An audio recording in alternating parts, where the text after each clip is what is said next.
Imam divno zadovoljstvo što mogu da najavim gostovanje velike pevačke balkanske zvezde ovde u Strumici, tačnije kompleks Bela voda. To je na putu od Strumice ka Beru, verovatno vi već dobro znate o kakvom kompleksu se radi. Dakle, subota 29. juli, početak je 21 čas, tako da bih sad iskoristio priliku da zamolim sve zainteresovane da ipak dođu malo ranije, obzirom da je potrebno da se na vreme smeste, parkiraju i sve ostalo.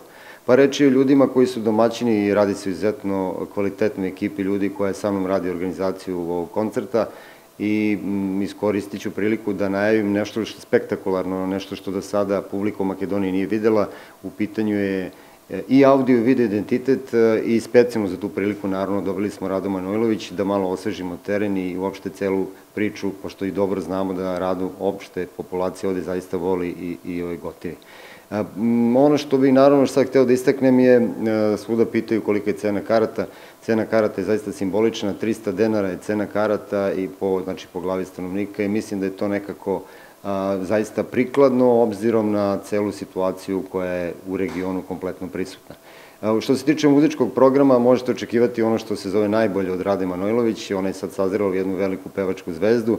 Pored starih hitova, bit će tu još dosta iznenađenja, ali da, naravno, ja ne bi sad o tome pričao, bit će najbolje da se ipak vi pojavite nešto ranije.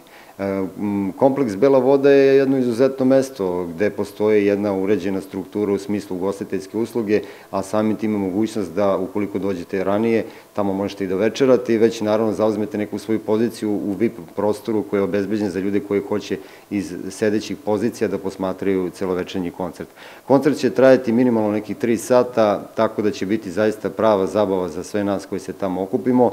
Ja samo još jednom koristim priliku da vas pozovem i da vas podsjetim. Dakle, subota 29. juli, znači za 2 dana, početak je od 21 čas, nezaboravno i ludo, nešto što do sada još niste videli, Rada Manojlović sa vama ovde i nadam se da ćemo imati prilike svi zadovoljno da uživamo u ovoj večeri.